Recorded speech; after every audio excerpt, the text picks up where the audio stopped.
Number two is I really think it helps if you surround yourself with some people who are doing things that you think might interest you, doing them at a level that you might want to do them at. I talk about having a personal board of directors. So where you surround yourself with some people who can mentor you, support you, act as your sounding board. I think that's really helpful. Welcome to Insights into Success. We're with your host, Paul Dodds. We hope to educate, inspire, and motivate you to achieve your own personal success. We talk to guests from all around the world from a variety of walks of life to hear the realities of their own journey to success. What challenges have they faced? How have they coped with failure? And what have been the keys or will be the keys to their own success? In our Read to Succeed interviews, we talk books that have inspired our guests, and for some, they share their secrets to marketing success. Join us as we give you insights into success. All right, well, anyway, welcome to Insights to Success. Today, a special guest is Dawn Bloomer, and I'm just going to hand it straight over to Dawn and let her introduce herself and tell us a little bit about what you do. Great. Thanks so much for having me, Paul. I am a business strategist and exit planner. I actually started my entrepreneurial journey as a veterinarian for racehorses for over 20 years. And along the way, bought into my practice. We merged with a group of other practices. And then ultimately, I helped build that group. And then we were acquired by a bigger aggregator. And at that point, I really had gotten excited about this idea of how can we do a better job of helping professional service providers run businesses that work for them, not just the other way around. And so, like, when you started out, I guess before university, did you have any vision of becoming an entrepreneur? Or, you obviously went to study to be a vet. Was that, back in the early days, is what you thought you would be doing for your career? Yeah, actually, that's an interesting point. So when I was about 6 years old, we lived in England and I started riding ponies out on the moors.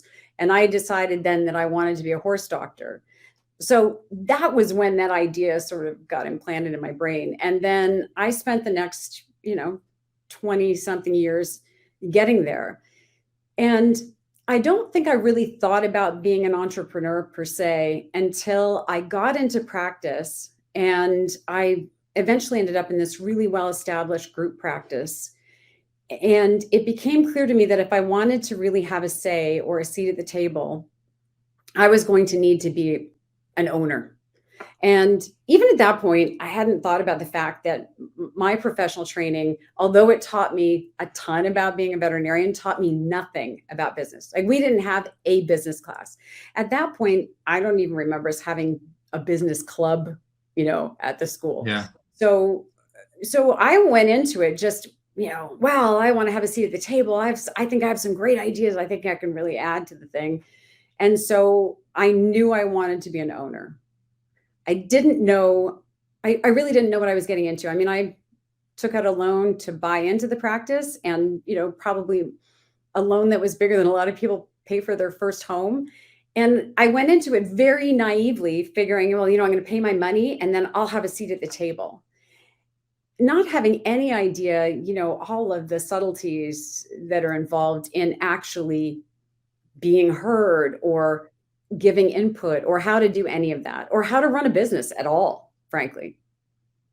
So your motivation to be owner was because you had all these ideas bubbling up inside and you wanted to kind of be able to implement some of them. Was that the key motivation, or was money a factor at all? Money was definitely, money was certainly a factor. I knew that my income was limited as an employee. Like, I was only going to make so much. If I wanted to make more, I was going to have to, have a little bit of skin in the game. And that definitely motivated and excited me as well. But I was always more, I guess I was always more competitive with myself. And, I wanted to see if I could help make things better. And I definitely wanted to make more money. Don't get me wrong. I'm a capitalist. I'm not going to pretend I'm not. So that was definitely a factor. And I did know that there was a cap. but I really did want to be part of the conversation. I really wanted to have a say. I didn't just want to show up every day, get my paycheck, and go home.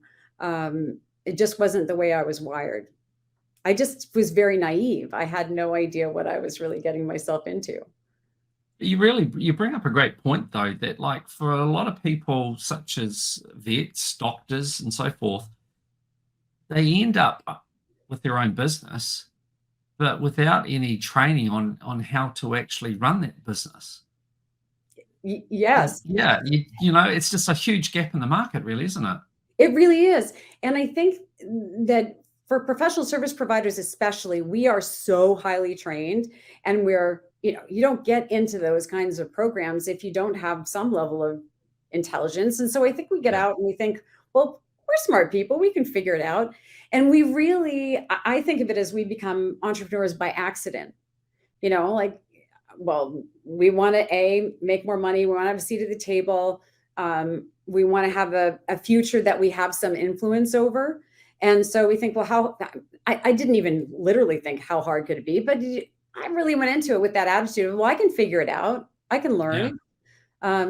And most of the learning that I did in the beginning was just trying to watch and see how it was done, and then try to, inject what I thought my common sense would say that should be done next. I think one of the challenges when you buy into something that's already really well established and is already doing well, it's harder than you think to, like change management is a thing in and of itself. And I hadn't even heard of change management at that point. I was just sort of going, well, I think we should do this. And I think this would be a great idea. And you can imagine how well that was received. I had 3 partners who had been doing it for a long time and successfully. So that was, sort of the first lesson learned was I got in, and I paid my money and I had a seat at the table, but that didn't mean that I could just come in and start saying, oh, I think we should do this. And within the industry, I would imagine like you've got different type of owners. Like you've got those that are vets that wanted the independence of being their own boss, and they've ended up with their own business, but have very little business acumen, and maybe not even that bothered about making a lot of money. It's more of a lifestyle thing.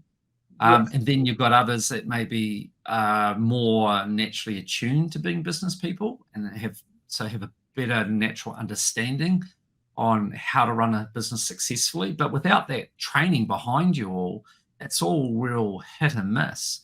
But do you see a lot of that of owners in the vet industry where they really aren't actually very good business people at all?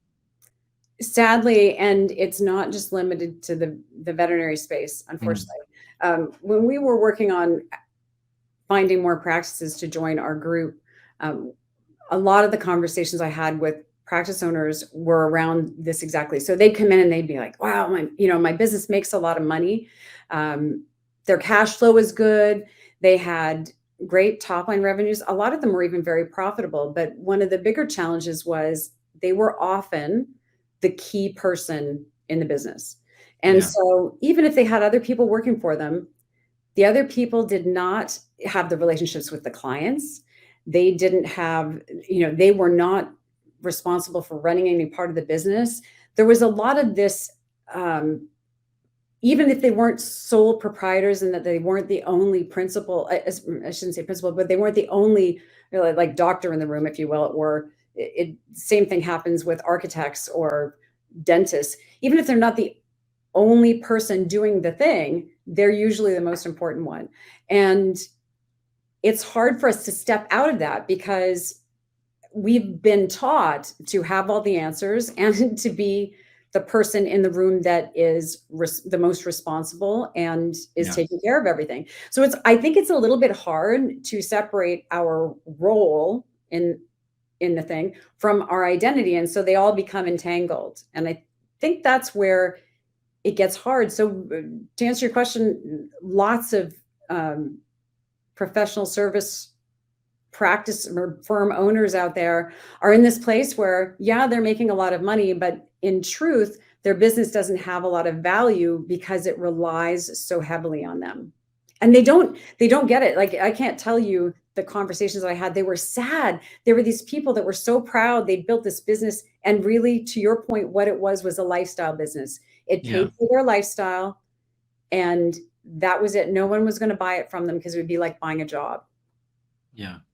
So having that conversation with the people in that sort of situation, I'd imagine it'd be quite challenging and hard for them to actually take that on board and be willing to maybe do something about it. Very challenging. And I think this is one of the things that I had to learn as I went, is that a lot of conversations you have in business, be it with your partners or with your employees or with your clients, are challenging. And that's one of the things I had to work very hard at. I didn't used to be good at all at challenging conversations. I thought that my perspective, because to me it was logical and obvious, that it shouldn't be that hard for someone else to absorb it and want to take it Yeah. on. And especially since I'm pretty outgoing and I'm very positive, and I'd show up and be like, oh, this is no worries. This is what we'll do, and it'll be great, and it'll be amazing. And they're like, no, I don't even want to hear about that. So those were very difficult conversations because, first of all, they had never considered that their practices weren't amazing the way they were. It's almost like telling someone their kid is ugly, right? Like, oh, your baby. Yeah. Oh, like, so now the first few we had were like really hard. And then after a while, at least I told myself that I had the opportunity to, educate them a little bit around what they could do to make it better. And that Yeah. made me feel better. I don't know what it did for them, but it made me feel a little bit better that I could at least tell them what they could do to change things.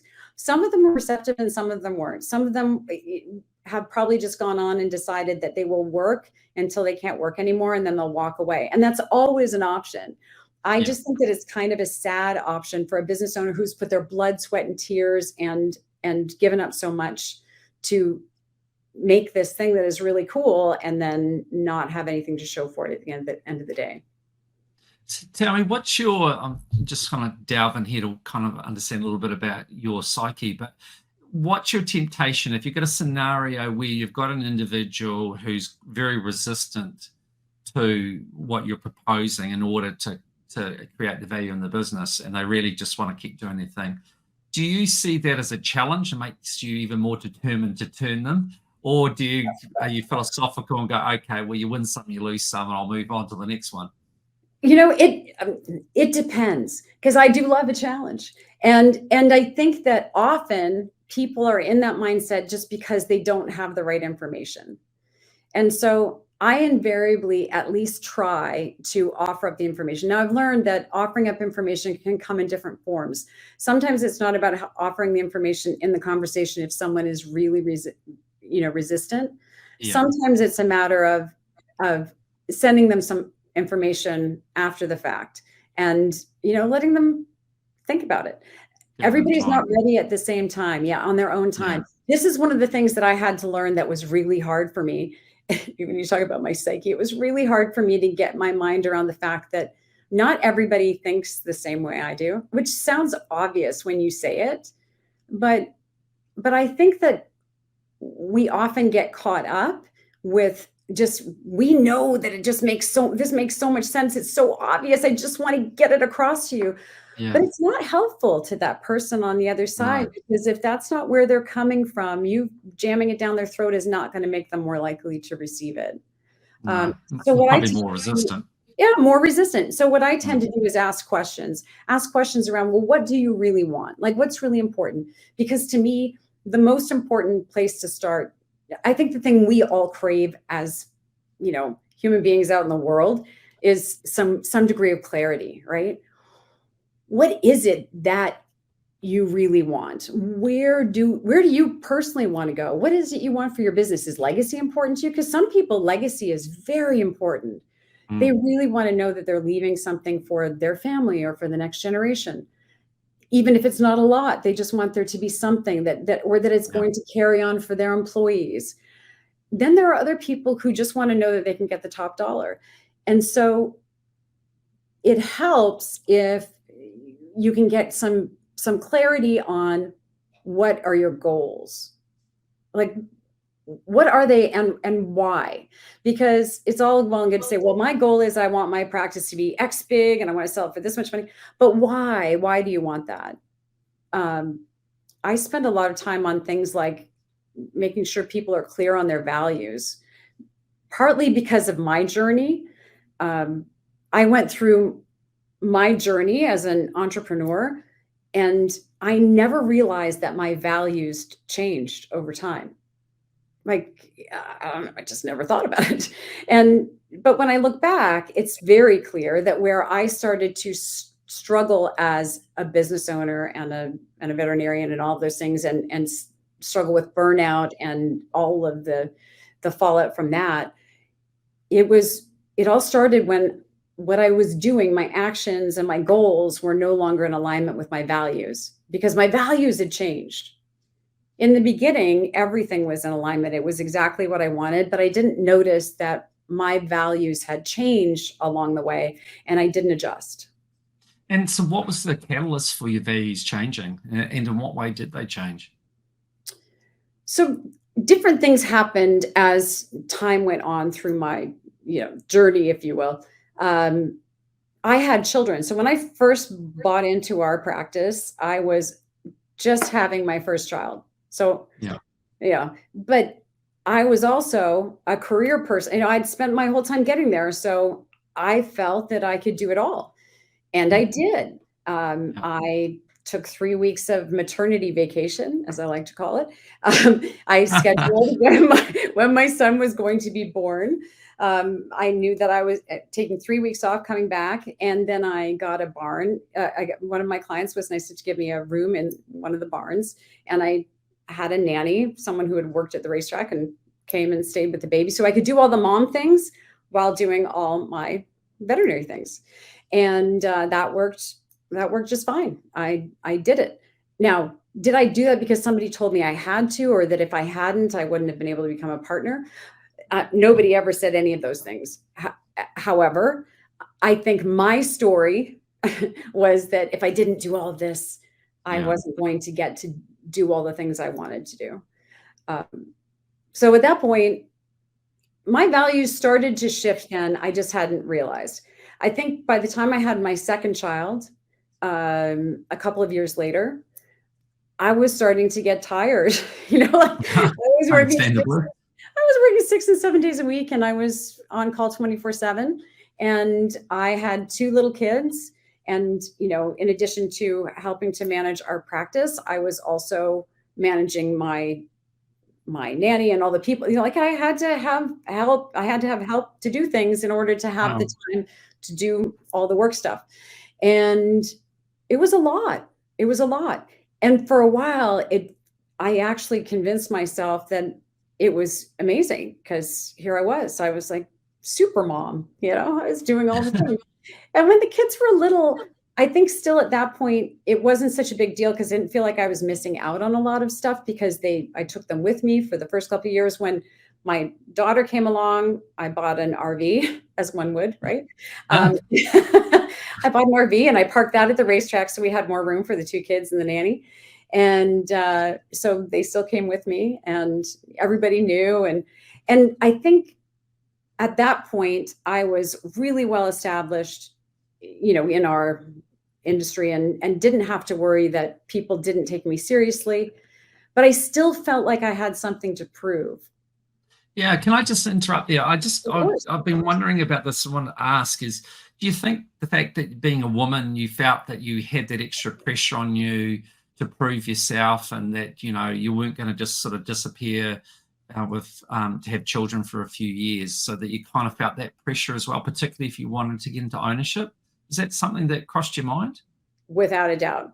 And spoken or unspoken, Yeah. that was a reality. I was in at the time, it's changed a lot now, I'm very excited to say, but at the time, it was a highly male-dominated industry.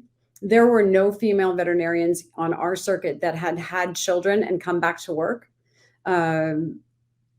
And so I knew that, especially one of my partners was very concerned that I wasn't going to come back. I think he thought, in fairness to him, he'd seen it happen, and people came and then they left. And So, pattern recognition would say that chances were that I wasn't coming back. And so I I definitely felt that if I didn't do it the way that I did it, that I wouldn't have been asked to be partner, because that had already been established. I didn't become a partner until after I'd had my first child, but we started talking about it when I said I was coming back in 3 weeks. So I think that was probably like a little dangling carrot in my head to make sure I made it all work. But I will tell you that all of that said, those were still decisions that I made. I made those decisions. Was it true that I wouldn't have moved forward if I'd done it differently? Maybe, we'll never know. But I No, didn't feel that I wanted to find out.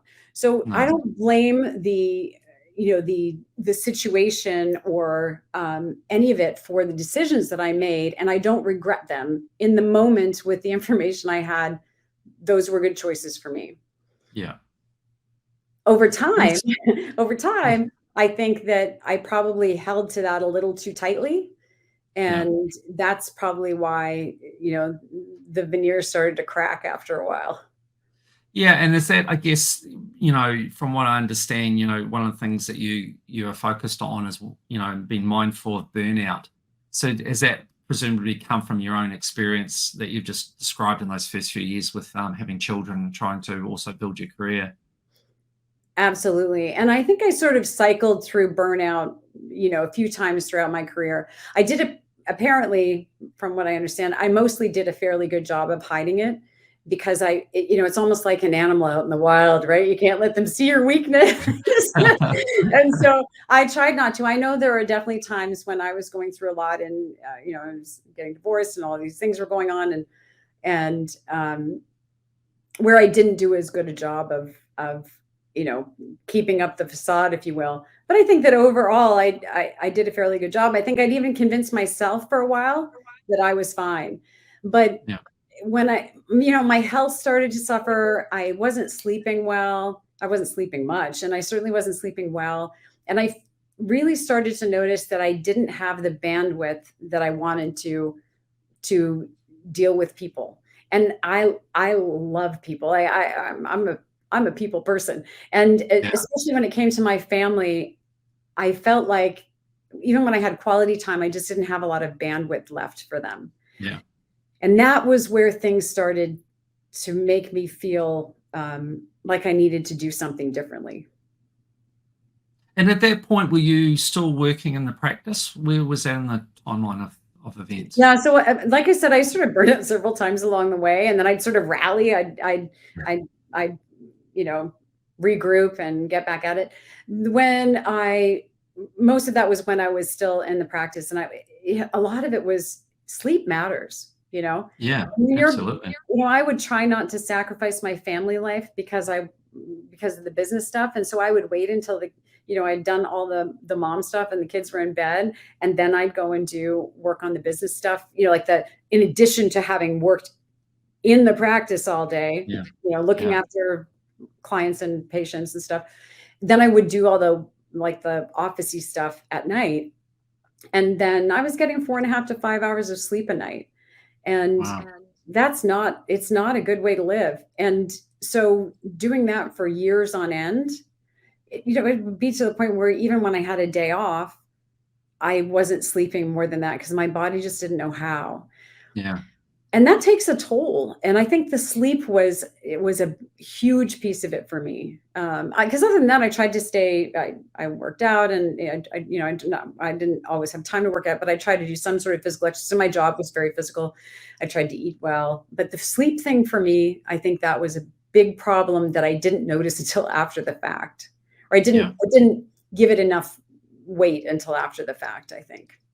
Yeah. No, for sure. And I think, a lot of people underrate it, the importance of sleep. I mean, for me personally, without going into it, I've had my own sort of personal challenges in that. And the one thing I've always held to is trying to get a good night's sleep, because you might be going through some challenges.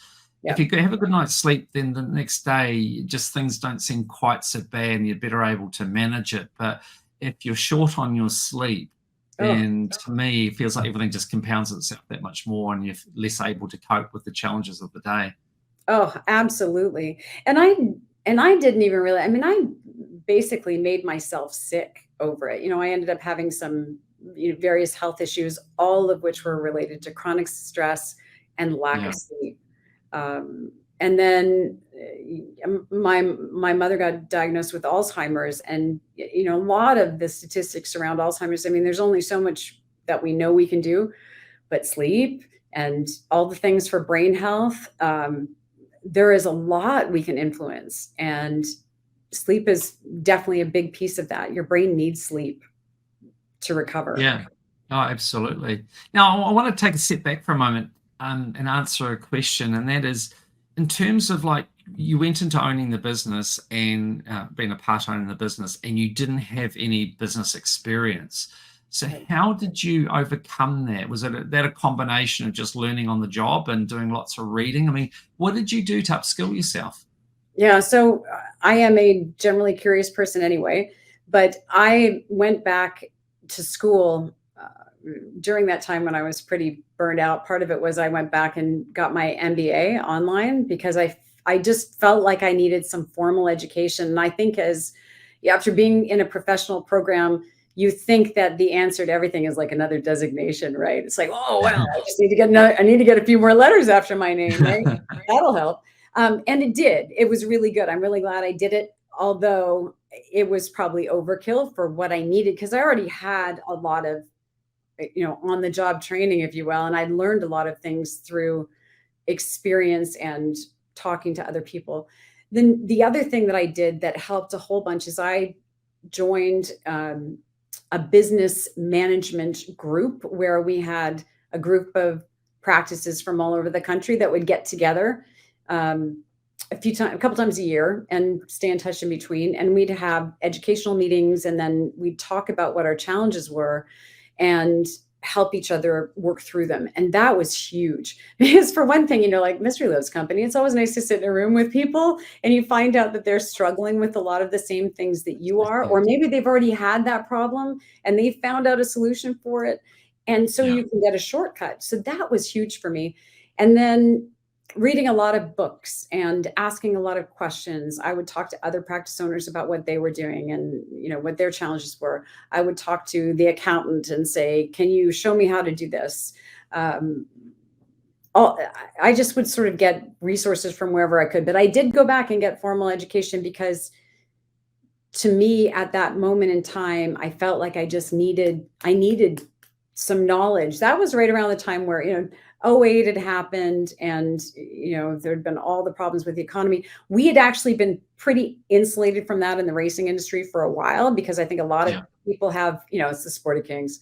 They've got some disposable income. They weren't affected as badly as your average Joe. So we kind of skated by, and I think we thought we had it figured out.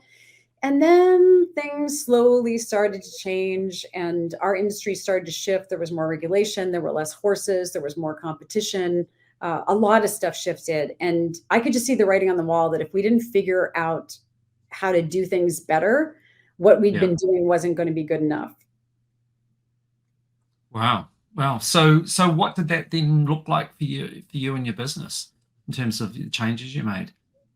So one of the first things that came out of that was I started to learn more about it's interesting because you think of an MBA as being all about the business piece of it, but one of the things that we did in that was super painful for me was we did in one of the courses I was taking, we had to do a 360 evaluation.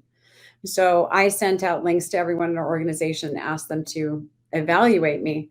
And it was very painful because all the times when I was thinking, I talked to you about how I had to learn about change management and how to get your point across without alienating people.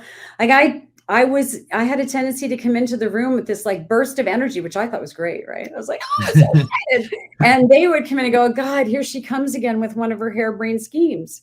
And so it was painful, but it was really interesting to me to learn that I needed to adjust my leadership style and my the way I was doing things. And it was a good thing on so many levels. I mean, it was mortifying, and Yeah. incredibly, like damaging to my psyche for a period of time. But it did make me realize that there were a lot of things that I needed to do differently that could have huge impact, because the way that we present things matters. And I had spent so much time, I think, trying to educate myself and then share. I wanted to share all the things that I've learned.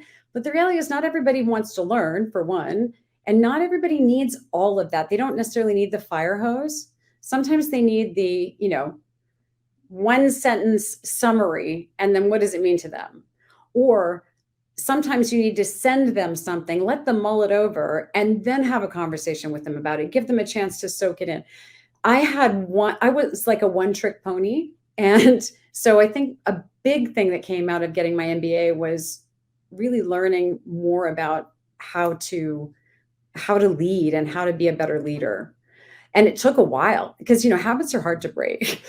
Yeah, I was going to say that'd be really hard, because at the end of the day, your natural inclination is you're excited, you've got this idea or information you want to share, and you just want to throw it out there, thinking everyone else will just absorb it just like you did and be equally excited.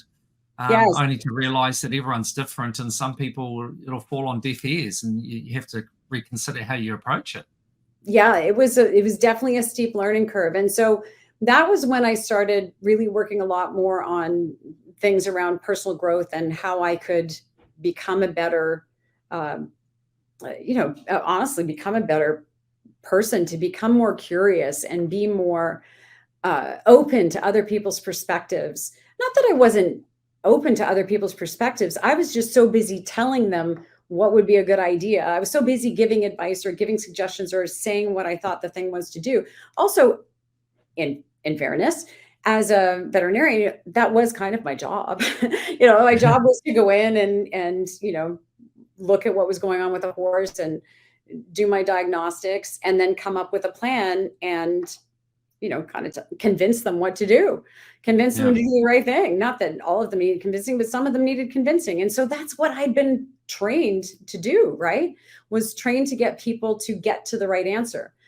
But I learned a whole new way of doing it that really changed the game for me. And that was by, asking better questions and listening more, and being more open to input and other people's ideas, and learning that when I delegated something, like, just stop telling people how to do it. Just tell them what I wanted the outcome to be, and then let them come up with their own way. Like, it was always sort of I knew that my way was super efficient, and it was really good. So I wasn't sure, why aren't they getting excited about this? I'm telling them like all that they have to do to make it happen.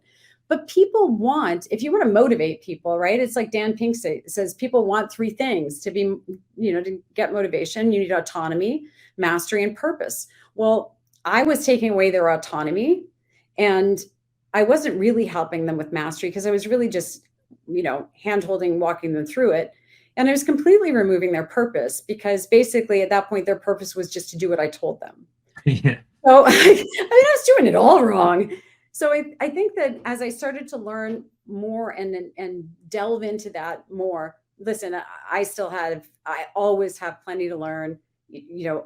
As I said, old habits and your wiring is hard to overcome, but just having the awareness of it really helped make a difference. It also comes in really handy when you're trying to negotiate for things that you want. So when you're negotiating a sale or a purchase of something, or you're negotiating, I don't care what you're negotiating for, it helps if you have that perspective that you need to listen, be a little curious. Don't play your hand too soon, because otherwise they might just say no. So tell me, one thing I want to talk to you about that I know you're big on is trying to get business owners to focus on the dual goals of growing their business, but also succession planning or exit planning. Can you talk to me a bit about that and how that's come about, and what you do in that regard?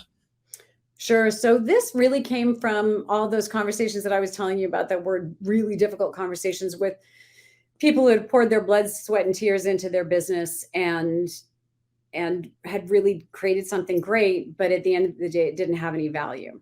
And I thought that was really sad. what I think is really fascinating is that more people don't start with the end in mind. Like, we know it's the right thing to do. Like, we know it's a good idea to have a long-term goal in your sights, even if you don't know if it's attainable or not, but to have a goal in your sights, we know that that makes us perform better. It makes it easier for us to break down what we need to get there.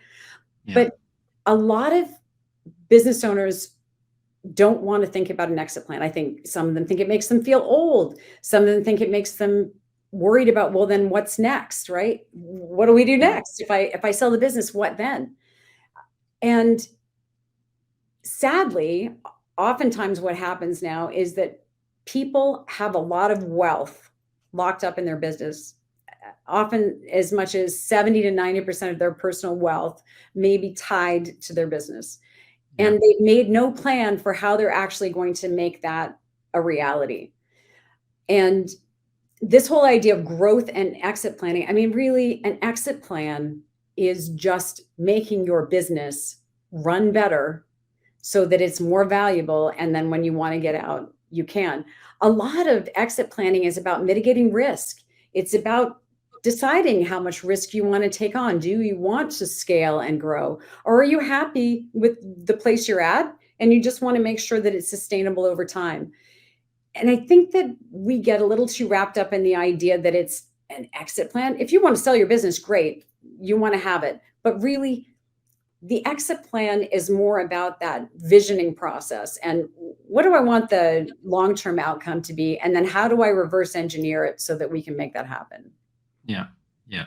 And I guess one of the hardest conversations, which we talked about before, is this whole thing that with a lot of the businesses that you come across is that they're hugely dependent on one individual, and getting them to a point where they're willing to accept that that needs to change. The business needs to stand on its own 2 feet without them in order to make it saleable. Yes. And that's a big mindset shift for a lot of entrepreneurs, period, right? Is that idea that I could walk away and the place won't fall apart. What? I could take a month off and nobody's going to die and that it'll still be here when I get back. No. And if you can get someone to just visualize what that would feel like, really it makes owning a business a lot more pleasant. Yeah. If you own a business that keeps going, whether you are on call, if you will, in your head 24/7 or not, a business that is more attractive to a buyer at some point is a better business for you to own. It makes your life easier. If it can produce the type of result that a buyer would want, it's the kind of business you'd want to keep. And that makes it sustainable. So for me, even if you don't plan on exiting your business for 10 years, 15 years, 20 years, if you plan now for what that would look like, you will have the right systems and processes in place.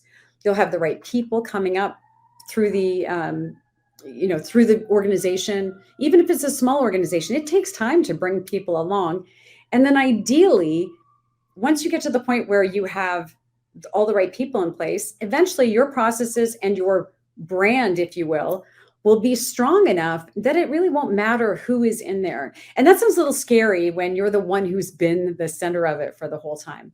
But once you realize that means that you can have the money and the time to go take that trip that you wanted, or go spend time with your kids, your grandkids, your friends, your whatever, it's a game changer. But it is a hard mindset for sure, because people get old. They're like, oh, I don't want to think about what that would mean, because that's another transition, and transitions are scary and Yeah. And tell me, so you obviously come out of the veterinary industry, but you now work with a lot of other industries. I'm interested to know what industries they are, but also to what extent you see commonality between them, and by the same token, variations. Sure. So variations would be, some industries are more highly regulated than others. Everybody has different workflows. I think what's interesting as time goes on will be to see how service businesses across the board can come up with new and interesting ways to sell their product, if you will. Because think that as we see technology changing and how everything's happening exponentially quickly, we Yeah. will need to come up with ways to stop trading time for money, because you'll just be able to do things a lot faster, and you won't in good conscience be able to charge people for the amount of time it takes you to do something. And so that's something that's sort of across all the things. But what I've noticed is that a lot of the things that are similar across service businesses are tied to this part of us being accidental entrepreneurs, highly trained in what we do, very smart and used to being able to figure it out. Sometimes it's hard for us to see our own blind spots. Yeah. We think that everything's going well because we're paying ourselves and we're making quite a bit of money. And if you aren't really understanding what you're doing with how you're running the business, you could probably be taking home more money, or you could be deciding to grow if you want to. There are just so many levers that you can pull. And I think that was what I learned through my journey, was that I thought we were doing really well. And then when I learned how much better we could be doing just by making some little tweaks to things, I realized that there was a huge need for this.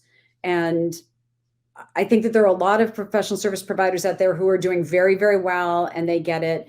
They went and sought out, business training, or had, brought people into their organization who had that knowledge if they were big enough. I think the challenge is more for some of the smaller companies that don't have the luxury of being able to, or haven't had the luxury of having someone on staff who was really good at managing things or running things. Yeah, and isn't the problem for a lot of small businesses that the business owners are so involved in the business, they simply don't have the time, or haven't made the time, to actually step back from the business, to look at it holistically, and then be able to maybe implement changes that are needed. So often in my experience, you come across small business owners and they're just busy doing the day-to-day, and they have no Yes. time for anything more than that. Putting out fires. And one of the things that I encourage people to do, like right off the bat, and it sounds crazy because you think you don't have any time, but if you can set aside 1 hour a week to start for thinking time and put it on your Yeah. calendar. And I don't mean problem solving time. I don't mean, putting out fires time or my to-do list time, thinking time. So I had a mentor a long time ago. He said to me, I was really overwhelmed. I was burnt out. I was just going a million miles an hour.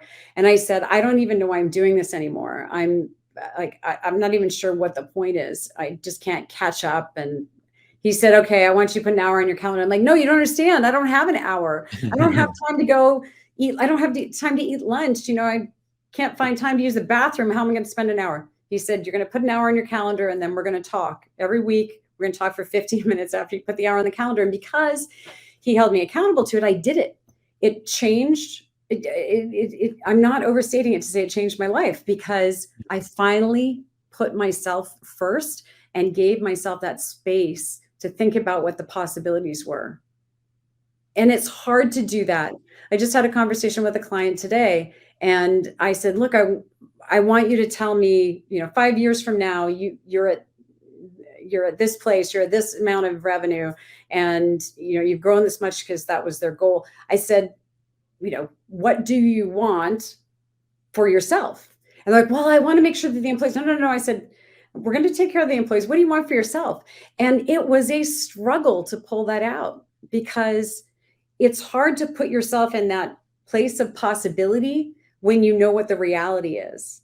And so sometimes you need someone to just make you do it, Yeah. But as soon as you get to that place of possibility, the world opens up. And instead of looking for the reasons why it wouldn't work, I started looking for the reasons that things would work and how I could make them work. So obviously your career has evolved so much from being a vet. What is it about what you do now that really drives you? What is it that you enjoy the most about what you do now? What I enjoy the most about what I do now is seeing the light bulb go on. When somebody gets that aha moment where they say, wow, I mean, we've been doing this way for so long. I hadn't even thought that we could do something differently. Or they suddenly realize that they have options. I think, to your point, when we're so overwhelmed in the day-to-day and just trying to keep up, often it feels like we don't have choices. We have choices. We may not have had time to think about them. We may not know what they are. We may not feel like we have time to research them and figure them out, but we have choices. So if you can find yourself the space to get to the place where you can ask questions about, what you really want, and then start asking questions about how that could be possible. If you put yourself in a place of possibility instead of in scarcity, which is where we are when we're overwhelmed all the time, Yeah. it can really change the game. It's the whole mindset, isn't it? How you see things. You see yourself as you say, in scarcity or in abundance. Same person, same scenario, depending on your outlook, and what you therefore are able to do varies greatly depending on that. That's exactly it. And it is amazing. And it sounds really, I don't know, it almost sounds kind of woo-woo, but it's true. And the stories we tell ourselves change how we behave, how we show up in the world, and they change our outcomes. And I think that's one thing that's really fascinating me about being in this space now, is that I really thought coming into it that it'd be a lot more about, well, the numbers and how are we going to do this? And really, at the end of the day, the biggest shifts that business owners I work with get are from changing the way they're thinking about things. Right.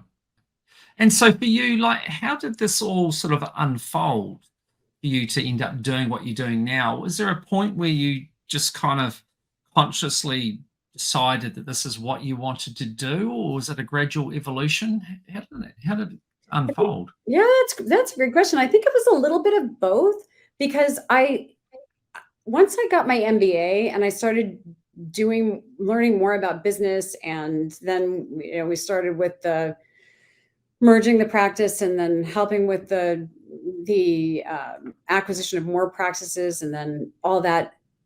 I think it was a progression. It started out that I was doing it for our business. And then as I got to do more of it and I saw more of the things that were going on out in the world, then I got really excited about it. And it also gave me an opportunity to do something where I could have more influence over how my schedule was and how my life is and all the things that I talk to other people about. Because when we were acquired the last time, I lost a lot of autonomy in that piece.